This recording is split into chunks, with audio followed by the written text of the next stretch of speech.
Hi again, everyone. I'm Chief Meteorologist Brett Anthony here inside the Two Works for You studios. We're talking El Nino.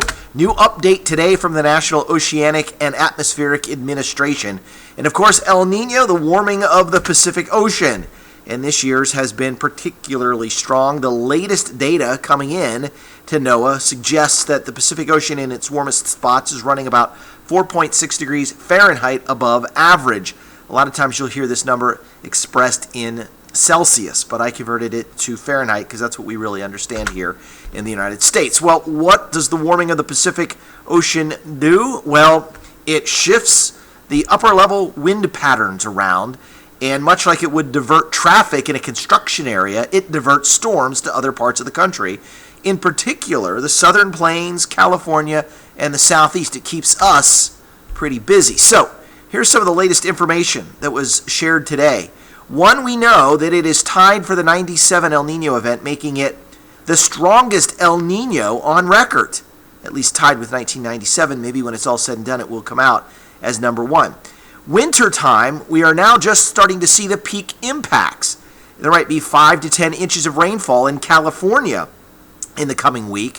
And storms are lined up as you have a very energized jet stream and a very progressive jet stream on top of that. So what I've done here is I'm showing you the upper level winds and these storms. So every time you see one of these little areas here that's in yellow and in red, well, that is really a storm. So let's count how many go through here. Go through Tulsa and Dallas and Houston. There's one, okay, that was one that just went through, all right, and that is this weekend. 2 comes through Sunday into Monday. Okay, they're not particularly strong, at least not for us. Here's 3 that swings through here Monday into Tuesday. Each one of these could produce some light precipitation, maybe in the form of some light snow and or rain. There's 4, though it's a very, very weak wave of energy. There's 5 that comes through by next Thursday. And here's, maybe if you want to call this one just a little wave, that would be 6. And then look at this, number 7 that would line up for the 25th of January or around the 26th. So that possibly could be 7 storms in 8 days moving through northeastern Oklahoma. So what do we think will happen the rest of the winter? This is just the rest of the winter.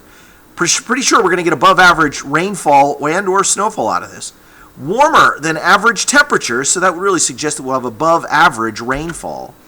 And it should last all winter and begin to weaken once we get into March, April, and May. That could set us up for sort of a strong severe weather season, but at this point I think that's too early to tell, because if it is cooler in the spring, which sometimes happens in El Nino, that might suppress the severe weather threat just a little bit. We might have to wait till closer to June when things start to warm up a little bit. But we'll know as we go through time. Thanks for watching this edition of Weather Wise.